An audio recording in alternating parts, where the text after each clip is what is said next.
Kindly be seated.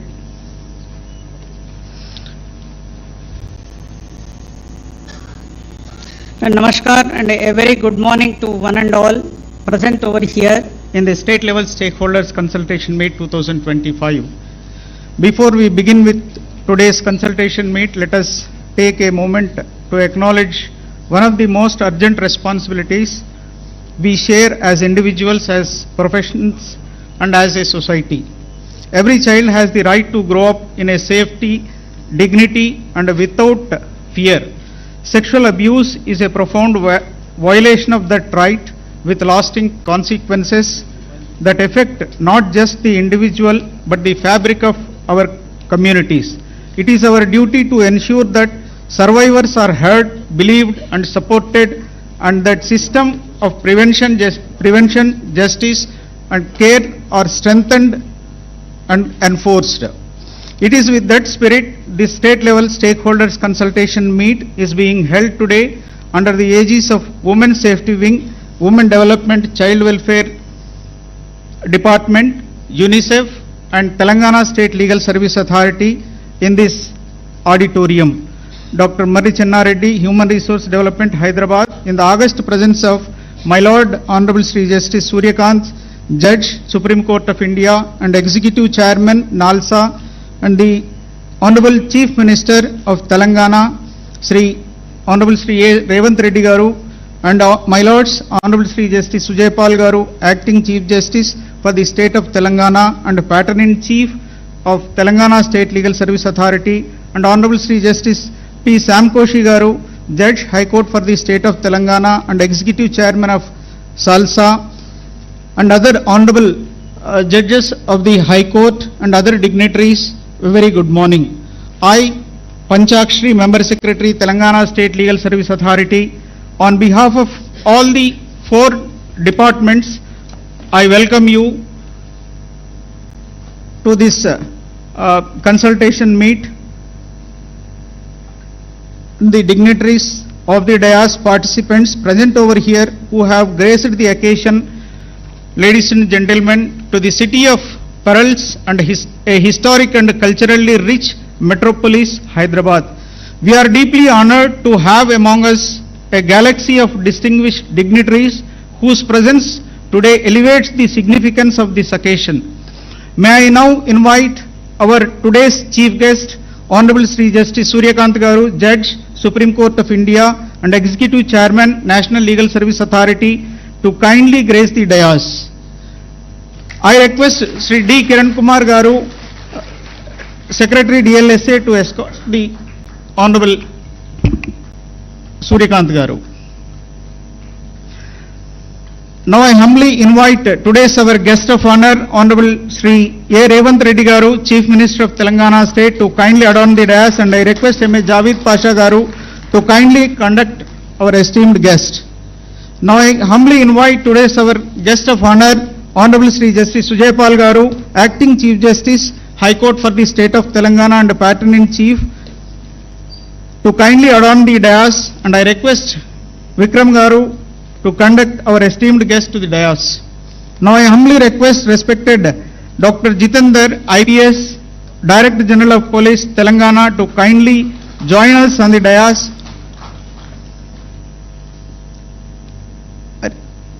Now I request respected Madam Cynthia McCaffrey, representative of UNICEF India, to kindly take the seat on the dais, and I request Milind Kamble, Secretary, Legal Service Authority, to escort Madam. To begin with, I humbly seek permission of the Honorable Chair to declare the inaugural session as open.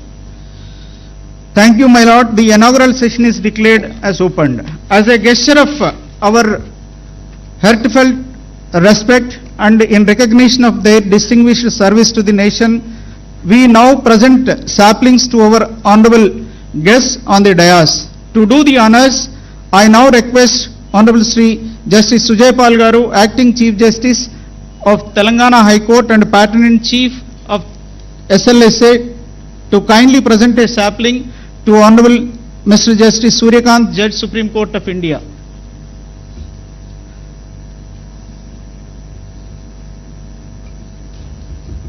sapling.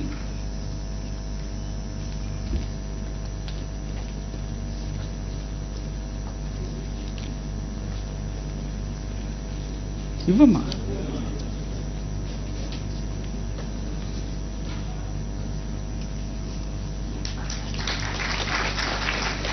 May I now request Honorable Justice Moushami Bhattacharya Madam, Judge, High Court for the State of Telangana, to present a sapling. No, Sorry, Milord. I request Honorable Sri Justice P. Samkoshi Garu, Judge, High Court for the State of Telangana, to present a sapling to Honorable Sri Justice A. Revanth Reddy Garu.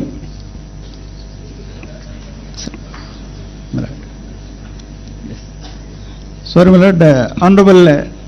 Revanth Reddy Garu, Chief Minister of Telangana State.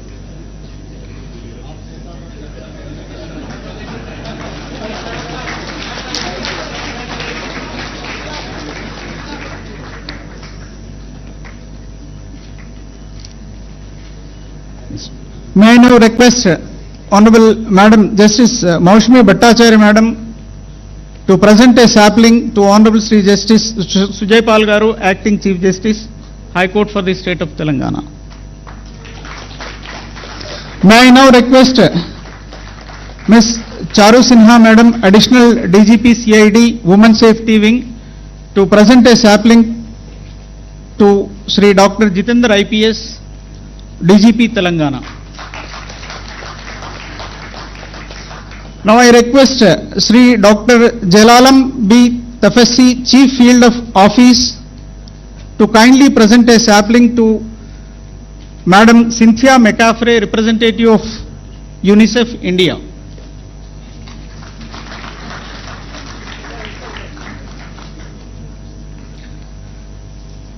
Now I request all the dignitaries present on and off the dais and the esteemed guests, participants and everyone present in this auditorium to kindly rise for national song Vande Mataram.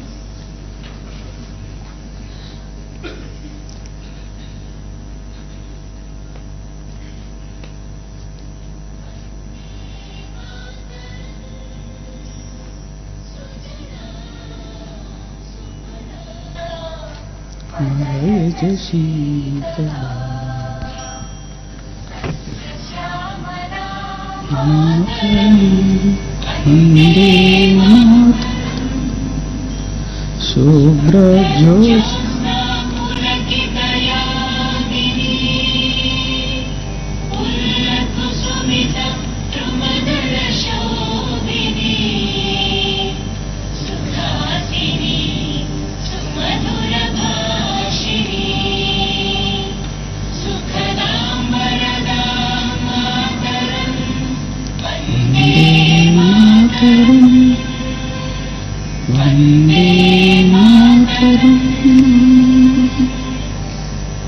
Thank you, my lords. Thank you.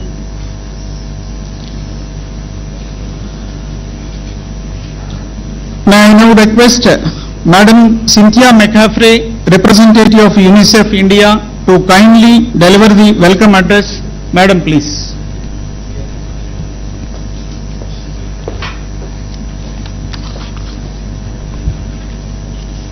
Honorable Justice Suryakant, Judge Supreme Court of India, Shri Reddy, Honorable Chief Minister, Honorable Justice Paul, Acting Chief Justice of the High Court of Telangana, Dr. Jitendra, Director General of Telangana Police, all representatives distinguished from the Judiciary Government of Telangana, all stakeholders, namaskar.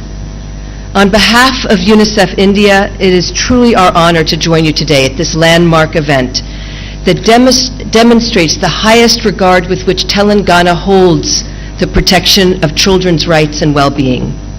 And let me begin with this simple quote: "Justice is not served until it reaches the last woman standing in the queue."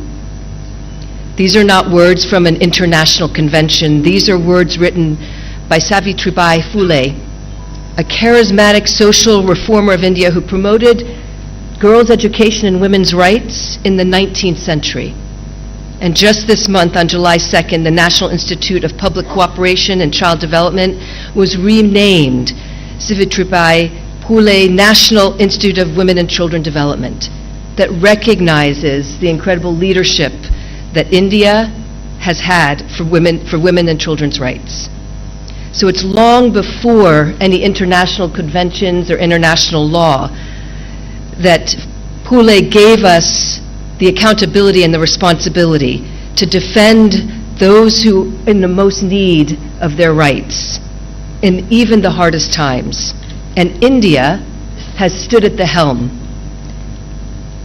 recognizing and also creating frameworks that are not just the minimum standard for children's rights, but constantly looking at how to ever expand the effort for children's rights and making sure that you're building a society that is a model across India, but also for the globe, to create a place where children can survive safely, but also to thrive and dream their dreams and reach their aspirations.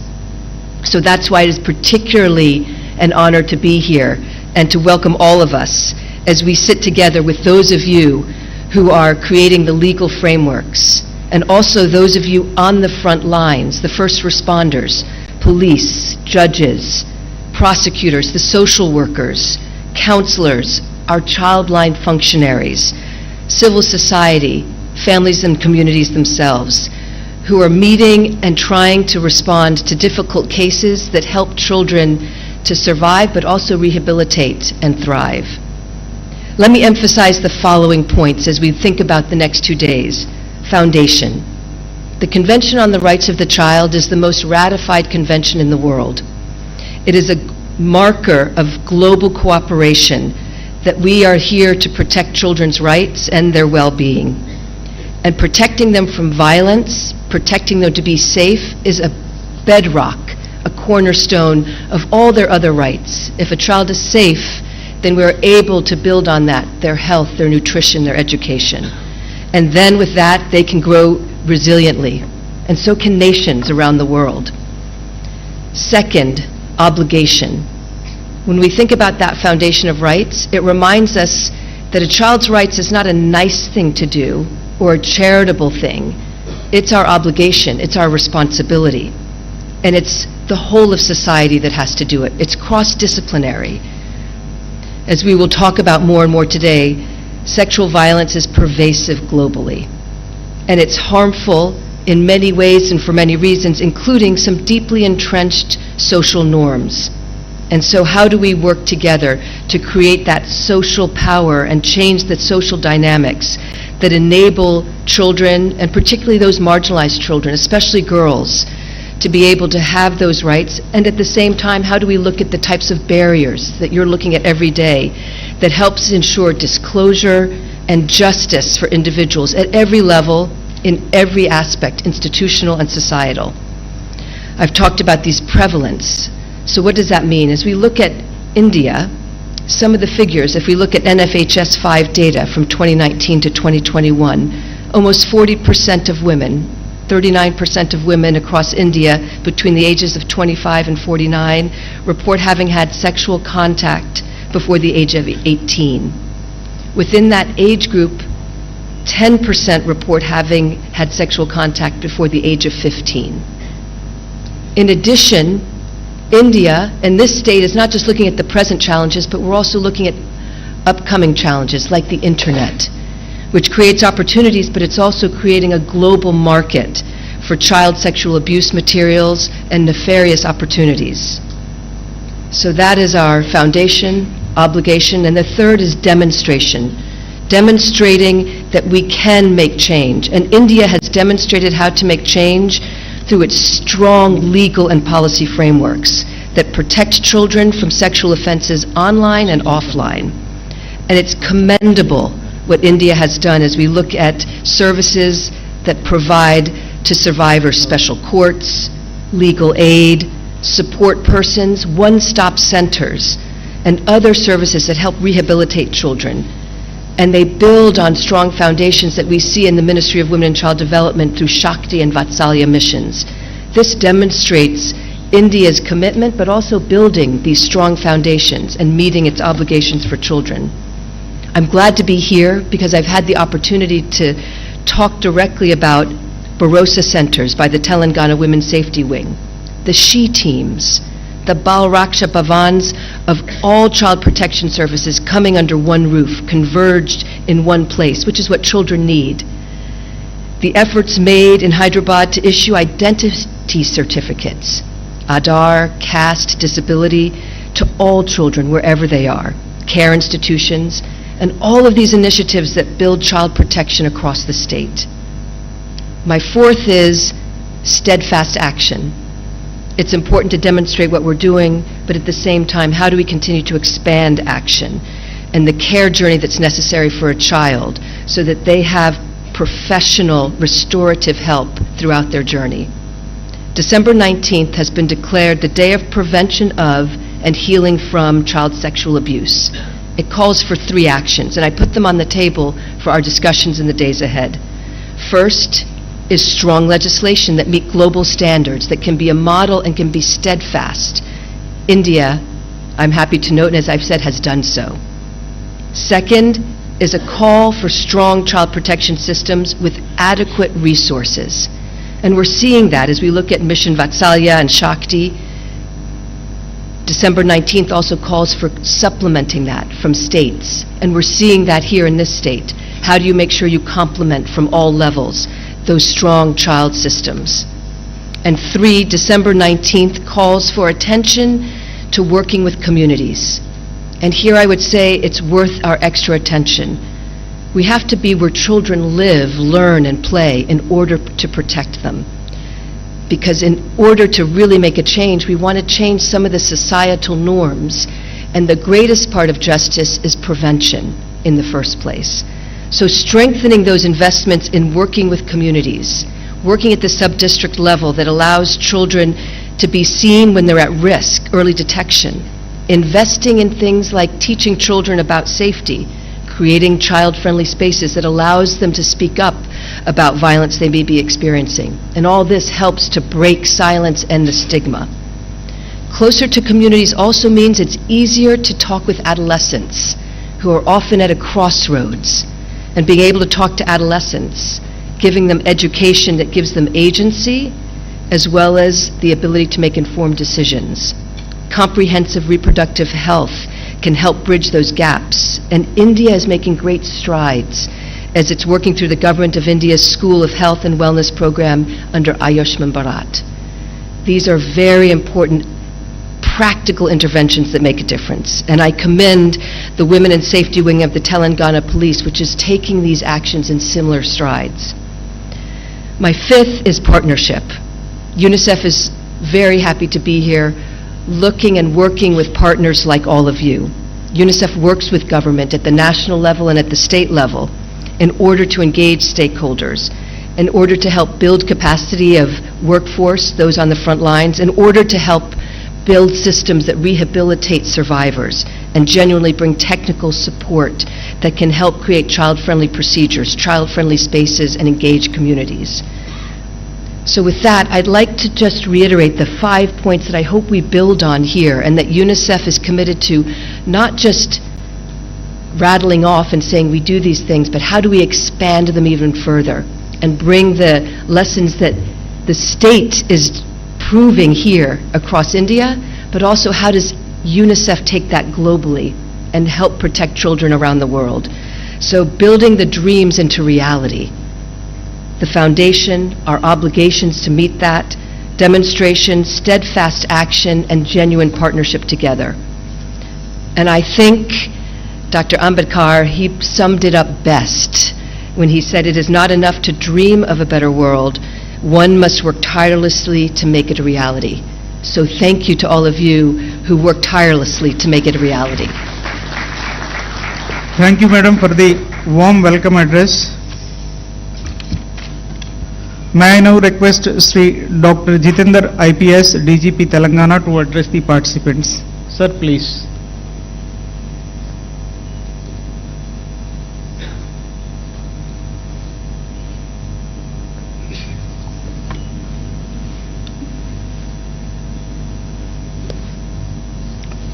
Honorable guests for today's conference for ensuring justice, rehabilitation and reintegration for child victims, strengthening POCSO and child protection ecosystems.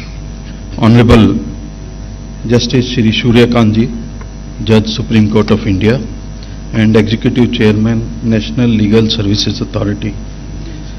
Honorable Shri A. Revanth Reddy Garu, Chief Minister of Telangana State. Honorable Justice Sujay Paul, Acting Chief Justice, High Court of State of Telangana and Patron in Chief, Telangana State Legal Services Authority. Cynthia McFerray, Representative of UNICEF in India. All the Honorable Justices of Telangana High Court, members of Judiciary, esteemed dignitaries, police and other government officials, civil rights experts, representatives of civil society and development partners, especially Ms. Charu Sinha, Chief of Women's Safety of Telangana Police, and Ms. Anita, Secretary for Women and Child Welfare Department, and all boys and girls, good morning. It is a privilege to be part of national platform that brings together key stakeholders committed to child protection and justice delivery under POCSO Act, Juvenile Justice Care and Protection of Children Act. At the outset, I extend my warm greetings to all the participants and commend the efforts of Judiciary, Women's Safety Wing of Telangana, Women and Child Welfare of Government of Telangana in organizing this critical and timely conference. POCSO Act and the Juvenile Justice Care and Protection of Children Act are most significant legislations in this country towards child safety and dignity. Yet more than a decade after this enactment, we still face real challenges on the ground. Some challenges are like delays in trials, high rates of witness withdrawal, inadequate convergence between the systems, and most importantly, the risk of re-traumatizing the child while seeking justice. Conference rightly places its focus on rehabilitation and reintegration, not as secondary aspects but as central pillars of the justice process.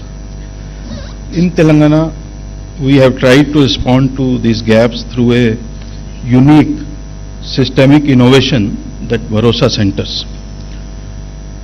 It was established in Telangana and now it is scaled to 29 operational centers as one-stop crisis response and integrated support system for survivors of rape and child sex abuse. It brings together police, legal, medical and psychological services under one roof, away from police stations and hospitals as is evidently required by the POCSO Act. Every center has a dedicated child-friendly counseling room with age-appropriate material toys, visual tools and calm spaces to reduce fear and anxiety among the victims. Child psychologists and counselors trained in child-specific communication methods as well as medical and paramedical support persons provide key roles during this BNSS statement, medical examinations and helping investigating officers elicit trauma-informed disclosures. Dedicated support persons and legal support staff ensure that child and family are not left to navigate the justice system alone. An enabling ecosystem for POCSO should not be an isolated initiative. It is just enabler for the justice. We now operate one of the country's most advanced child-friendly courtrooms, facilitated through Hyderabad Bharosa Center, where children can depose without entering into so-called intimidating courtrooms environment. Does not have to confront the accused and feel free as well as confident. This is being scaled across all the districts in the state of Telangana. Convergence between Bharosa and juvenile justice system, including CWCs, DCPWs, JJBs and the courts, should grow further to to become a comprehensive model for inter-agency collaboration. We have built strong referral system, fast-tracked it, medico-legal processes, and ensured timely access to victim compensation, as well as established an emergency victim assistance fraud. Despite its progressive framework, the juvenile justice system continues to face some challenges. The convergence between juvenile justice boards, CWCs, police and support services often lacks consistency and structure. Delays in rehabilitation planning, weak legal aid and inconsistent application of child-friendly procedures contribute to gaps in justice delivery process. Additionally, limited access to psychological counseling and slow victim compensation processes hinder full reintegration of child into the society. Observation and children home often are regarded as operating under suboptimal conditions, poor hygiene, lack of medical personnel, inadequate security, and limited educational or vocational support. Many homes lack trained staff and structured rehabilitation pathways, leading to emotional disengagement and increased risk of absconding. Weak admission documentation and monitoring systems further compromise child safety and traceability. To strengthen synergy between POCSO framework and juvenile justice system, joint operating procedures and streamlined referral mechanisms must be institutionalized. Cross-departmental trainings involving CWCs, JJBs, police and child welfare staff are essential.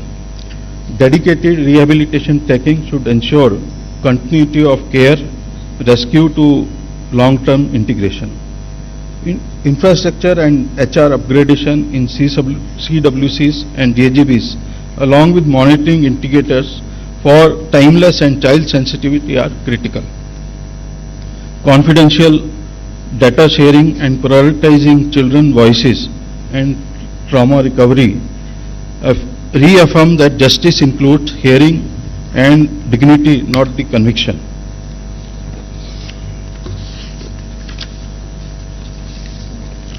Let the conference be a platform not just for deliberation but for commitment. Let us together reaffirm that justice for children is not just about conviction rates but about restoration, safety and healing. State of Telangana, under the leadership of our Honorable Chief Minister, is committed to strengthening the Bharosa model further and sharing our learnings to contribute to national and state frameworks. We welcome collaboration, innovation and shared vision for all present here. Let us all be together and take care of life and dignity of all people who deserve it. Thank you. Jai Hind. Thank you, sir, for your special address on this inaugural session. I now request Honorable Mr. Justice Sujaypal Garu, Acting Chief Justice, High Court for the State of Telangana and Patron-in-Chief, Telangana State Legal Service Authority, to kindly illuminate us with your Honor's special address.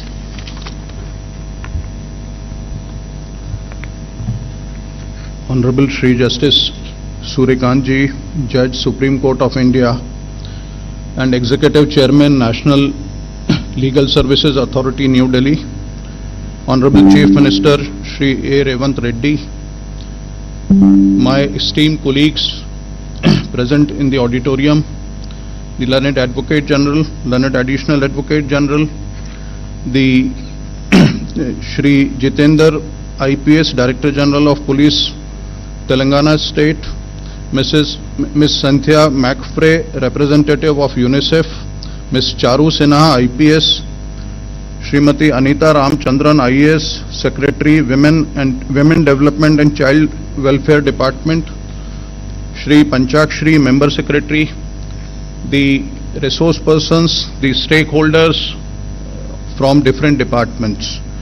Very good morning and welcome to all of you to this very important meet today, where we would like to discuss frankly about the issues before us so that we can come to a conclusion. But before coming to that, I would like your attention on the very, very relevant data which will show us the picture regarding POCSO matters. In December 20, the pending cases in Telangana regarding POCSO were 5267. In December 21, it became 6828. In December 22, it became 10,589. Comparing from December 20, when it was 5267, in December 22, within 2 years, it became almost double, 10,589. In January 23, it was 10,605, and at present data is available up to October 24, where the figure was 8308. This alarming increase is only one aspect of which causes worry. The another aspect and the another data which is more alarming, which is more dangerous, is that 98% accused are either family members, relatives, friends or neighbors. And therefore, in such a situation, a child victim who is subjected to sexual abuse, it is very difficult to withstand the social pressure, and in most of the cases our experience is that that victim turns hostile because of the family and social pressure. In that event, what is very important to record conviction and stop this is the scientific evidence, the other circumstantial evidence.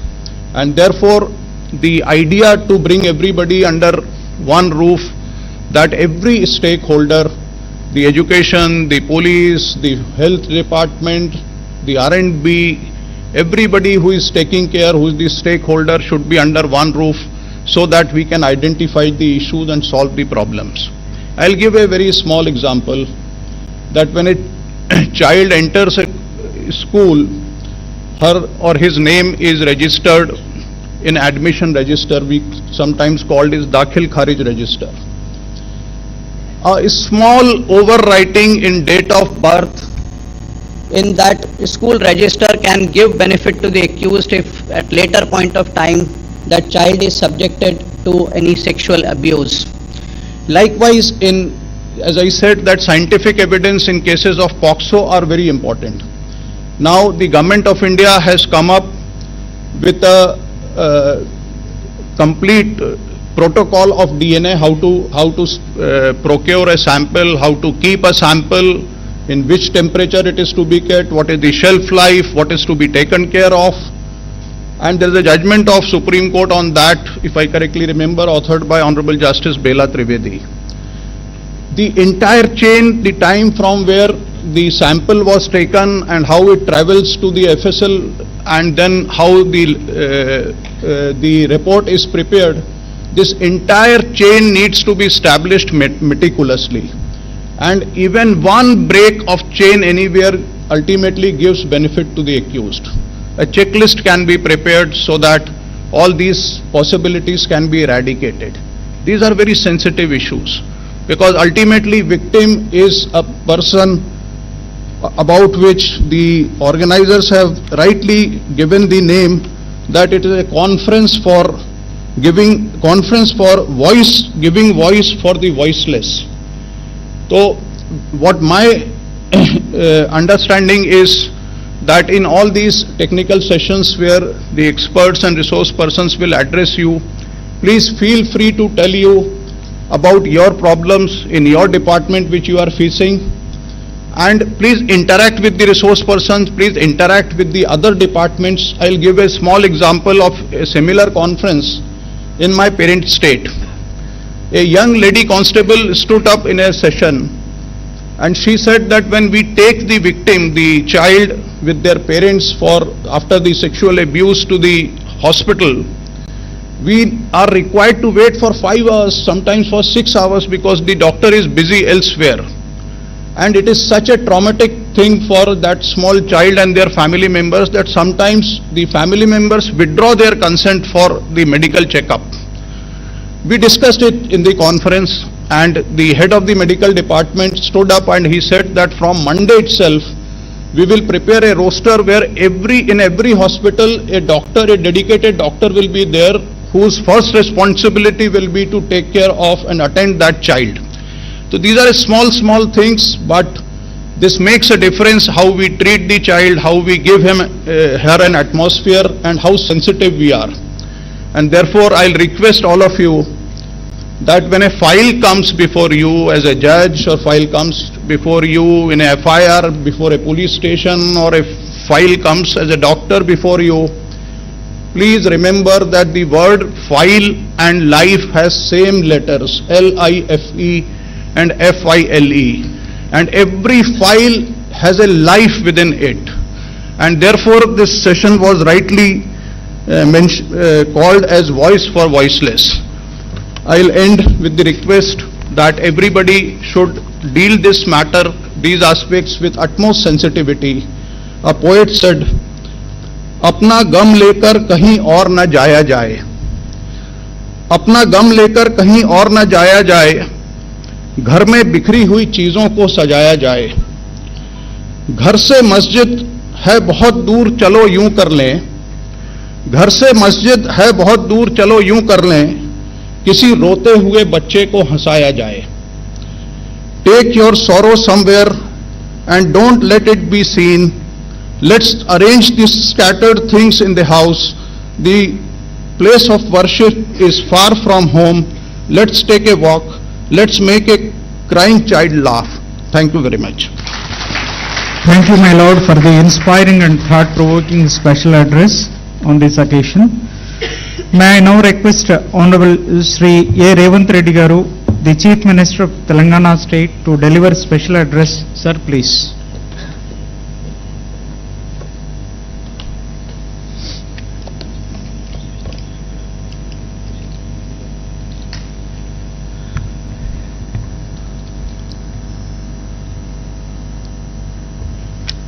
Honorable Sri Justice Suryakant, Judge, Supreme Court of India, and Executive Chairman, National Legal Services Authority, Honorable Sri Justice Sujay Paul, Acting Chief Justice, High Court of State of Telangana, and Patron-in-Chief, State Legal Services Authority. Respected members of Judiciary, senior police officers, women and child department officials, legal services experts, UNICEF, civil society and development partners. I welcome you to this state level conference. The theme, Voice for the Voiceless, is very important for our society. I congratulate the Telangana Police and other organizers for holding this conference.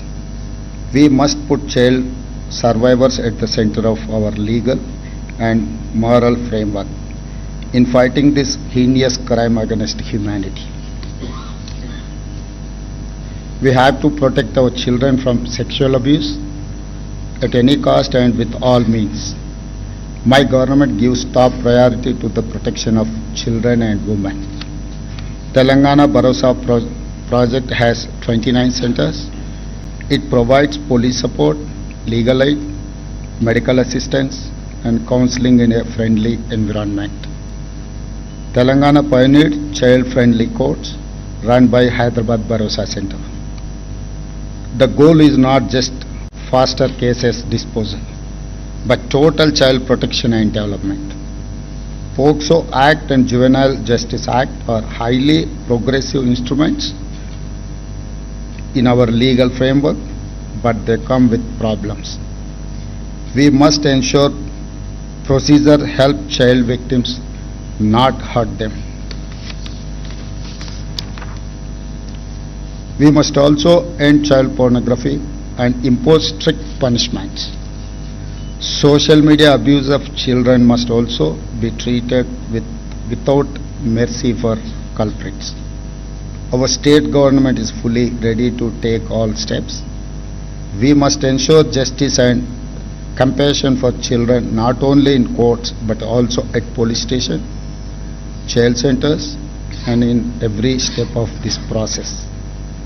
I appeal to all of you, respected judges, police officers, CWCs, development partners, let us move forward with a shared mission.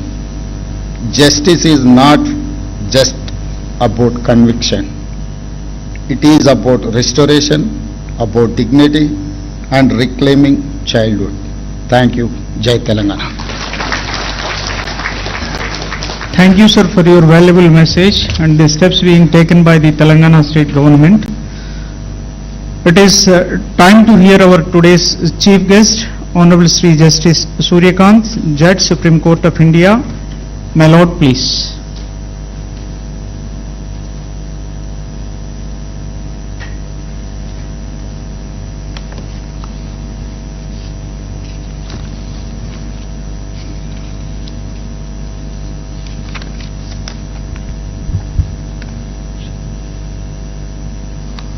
Shri Revanth Reddy, Honorable Chief Minister, State of Telangana, Justice Sujay Paul, Honorable Chief Justice in Action, High Court of State of Telangana, and Patron-in-Chief of the Telangana State Legal Service Authority, Justice Shyam Koshi, Executive Chairman of the State Legal Service Authority, Telangana, my distinguished sister and brother judges of the Telangana High Court, Dr. Jitendra IPS, Director General of Police State of Telangana, Ms. Cynthia McFray, representative of the UNICEF India Chapter, Learned Advocate General of State of Telangana, Member Secretary Mr. Bharat Parashar of the National Legal Service Authority, Member Secretary of the State Legal Service Authority, and other my dear judicial officers, very senior officers of the police department, senior administrative functionaries of the state government who are present here. We also have among us Mr. Santhan Krishnan, Live President of the Commonwealth Lawyers Association, distinguished dignitaries, jurists, statesmen, police officers, social workers, ladies and gentlemen, friends from media.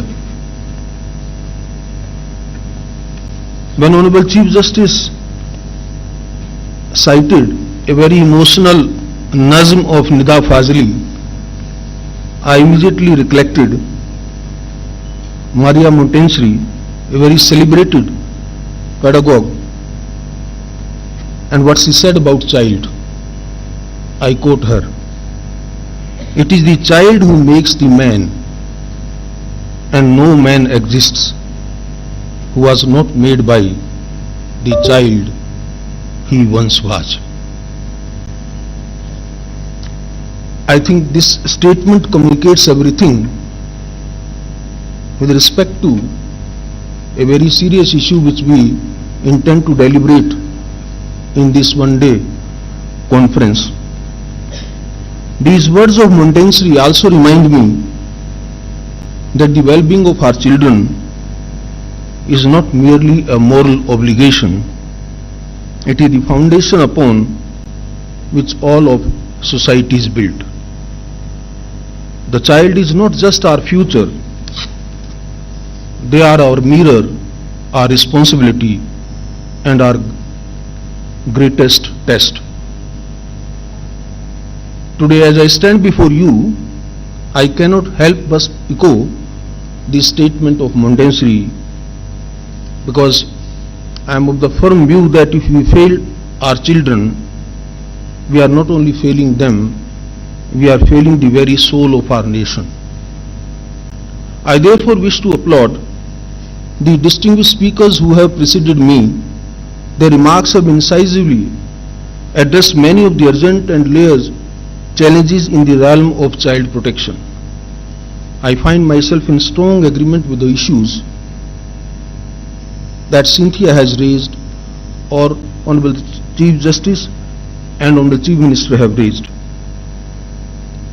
I see it as both a duty and a privilege to build upon those reflections by offering a perspective grounded in constitutional values, judicial insight, and our shared moral responsibility to the children of this great nation.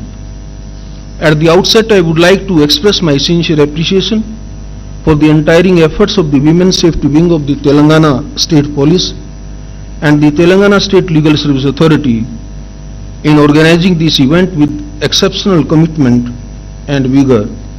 I also commend the United Nations Children's Fund, Madam Cynthia representing, whose pioneering work in uplifting child across the globe is undoubtedly unparalleled. This conference, I believe, is a concerted attempt to confront the silent suffering of the most vulnerable among us, our children. Even today they remain most susceptible to neglect, abuse and exploitation. And in a country like ours, where their numbers are staggering, the stakes are even higher. I rely upon the UNICEF 2024 report, according to which 24% of the India's population is under the age of 14. 1 in 3 Indians is below the age of 18. This amounts to over 345 million children, more than the total population of many continents. These figures, while astonishing, are not merely statistical marvels, they are a moral reckoning. For a nation so young, our greatest asset could also too easily become our gravest liability if we fail to protect, nurture and invest in our children. Potential does not convert to progress on its own. It requires systems, safety and sustained care.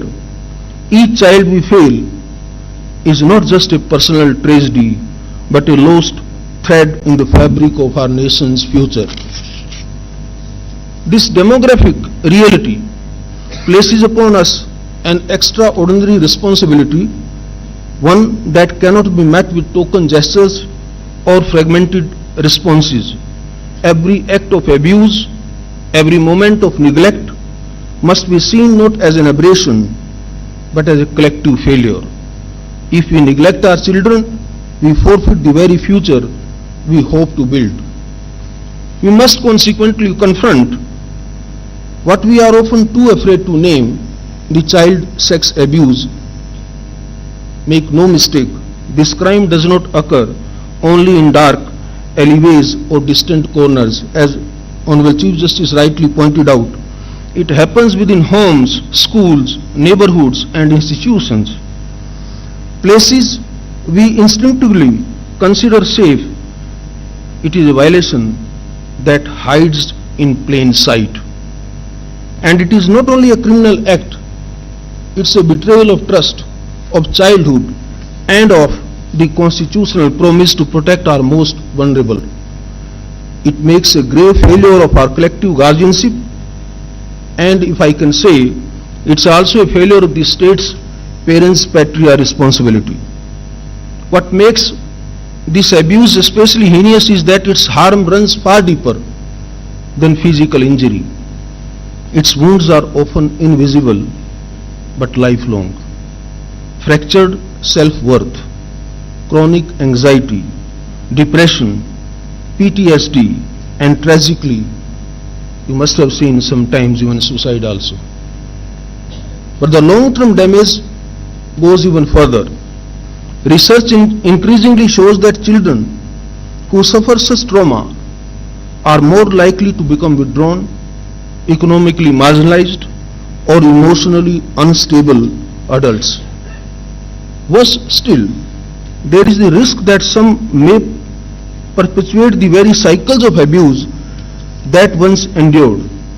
These are the outcomes no enlightened society can afford to ignore, and therefore we need to be over-conscious about it. The law is enacted, of course. We have the 2012 Act, which is a very robust legislation. It brought a long overdue legal overhaul, which is gender neutral, comprehensive, and child sensitive. It recognized perhaps for the first time that the justice system must be adapted to the child, not the other way around. But a law is not only as strong as its implementation. Special courts remain unevenly distributed. Police forces are often undertrained in trauma-informed investigation. Schools rarely speak about consent, autonomy or safety. And even in judiciary too, we are insufficiently sensitized to the unique vulnerabilities of the child victims. In light of these realities, the path forward must be carefully and compassionately charted. There is where the agenda of this conference becomes so vital. As a lifelong student of law, I have experienced firsthand how even well-meaning systems often place disproportionate emphasis on punishing the perpetrator, while the child, whose life has been irreversibly altered, is left unheard, unsupported, and often re-traumatized by the very mechanisms meant to help. Justice becomes synonymous with conviction instead of recovery. If some of you will recollect, in 2014 onwards, I have been speaking about invisible victims of system, and that is what precisely I meant to say. Consider the case of a 10-year-old made to recount her trauma repeatedly. Before whom? To a teacher, a police officer, a medical examiner, a lawyer, and then a judge.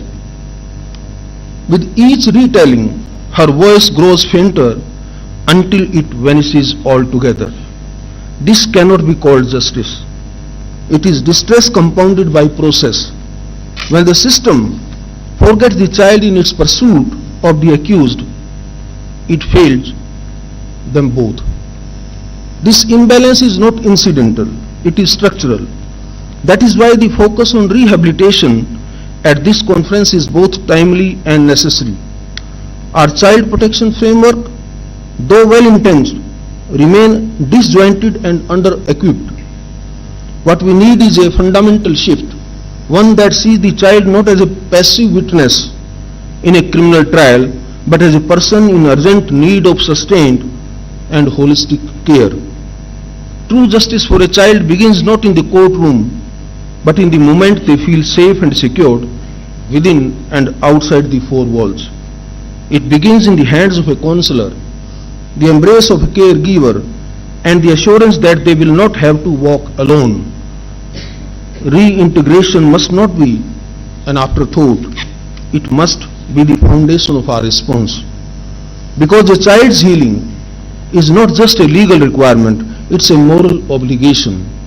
And in this context, and knowing the Indian, our societal background, it is a constitutional commitment also. As we look to the path ahead, one truth becomes abundantly clear. The task of protecting and supporting child victims is far too important to be left to the legal system alone. Not only is it a responsibility of the judiciary, police or social workers, it is in fact a collective national duty. Every institution, every stakeholder, and indeed every citizen has a role to play in creating an ecosystem where children are safe, heard, and helped. We must move away from reactive justice to a more proactive, compassionate model where rehabilitation is not a footnote but the foundation. In this regard, I would be remiss not to acknowledge and commend the pioneers' efforts initiated in the state of Telangana and particularly in the city of Hyderabad. As the Director General of Police explained, the Bharosa centers here have really emerged as a model of what integrated victim-centric support should look like. By offering a one-stop facility where child and women victims of violence can access police assistance, legal aid, medical care and psychological counseling under one roof, these centers exemplify what sensitive and holistic justice delivery should aspire to be.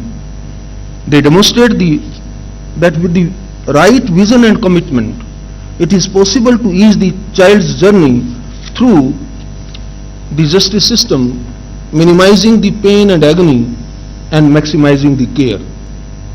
Similar appreciation is due to the NALSA's novel child-friendly legal service scheme of 2024, which envisions a trauma-informed, child rights-driven ecosystem. It is not only ensures courtroom dignity but the provision of psychological care and compensation to the victim. It is my earnest appeal that such best practices be assimilated and adapted across the length and breadth of the country. Whether it is the level of the state policy, institutional design or community intervention, we must commit to replicating and scaling such models. Let us therefore take inspiration from what has worked and build upon it, ensuring that no child anywhere in India is left to navigate trauma alone. In doing so, we not only uphold the letter of the law, but the spirit of our Constitution, which promises every child the right to dignity, safety and opportunity.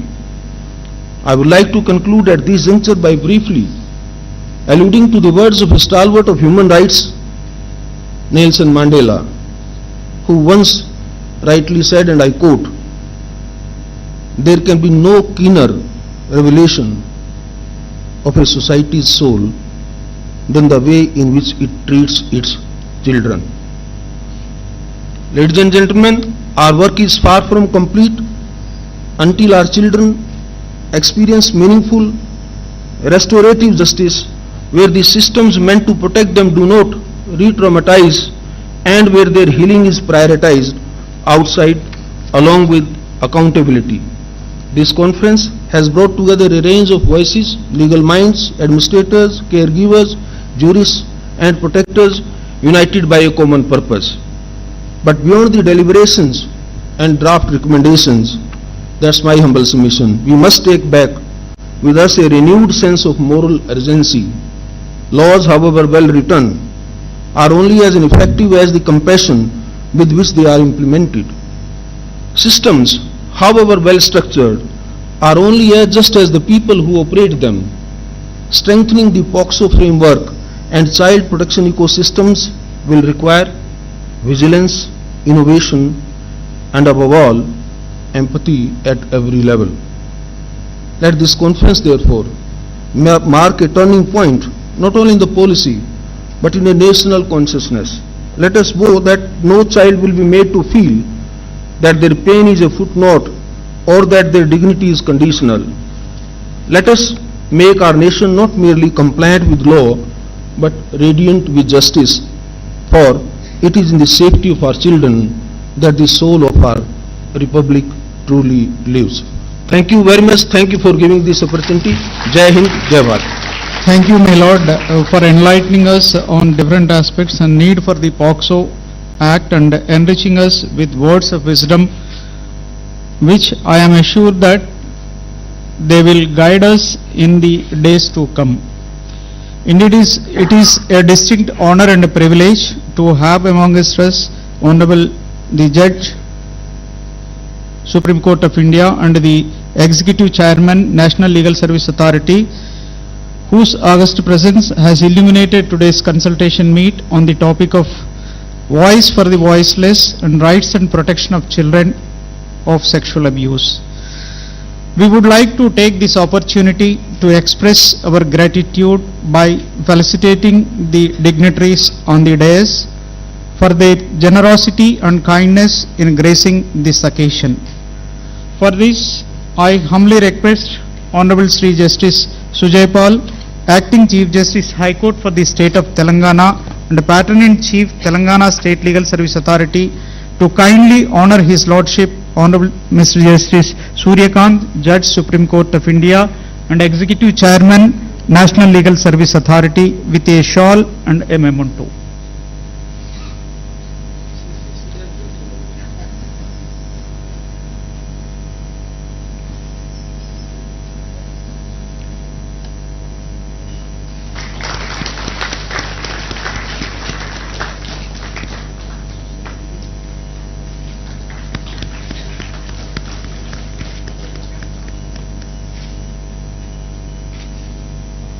Thank you, my lord, for accepting the felicitation.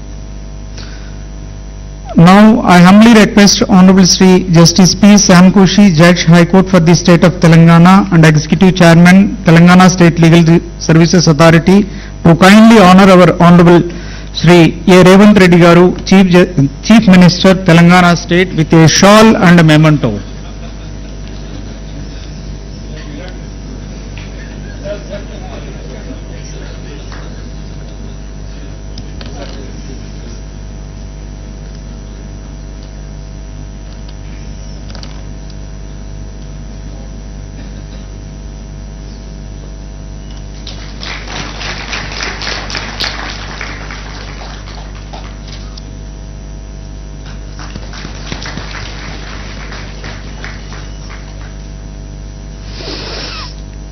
May I now humbly request Honorable Srimati Justice Maushmi Bhattacharya Madam, Judge, High Court for the State of Telangana, to kindly honor our Honorable Sri Justice Sujaypal Garu, Acting Chief Justice, High Court for the State of Telangana, with a shawl and memento.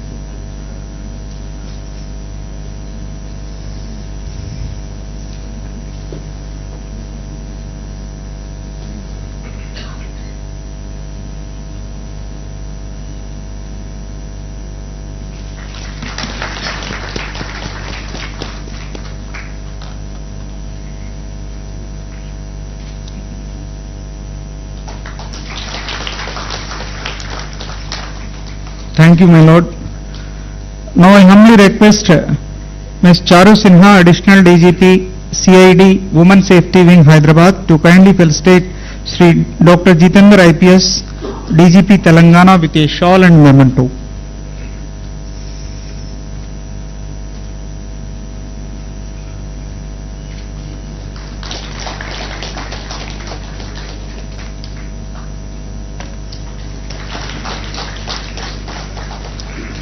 Now I humbly request Sri Dr.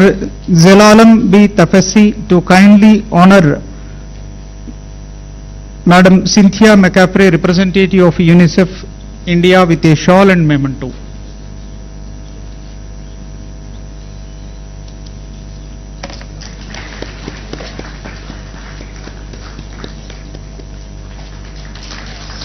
Thank you, madam.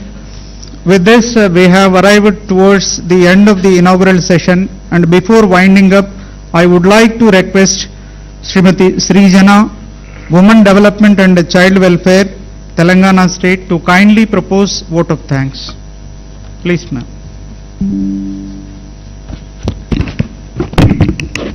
Namaskar to every dignitary, guest and participant gathered here. Today, we stand united by a cause that transcends profession, politics and power, protecting the innocence of our children and giving them a safe childhood.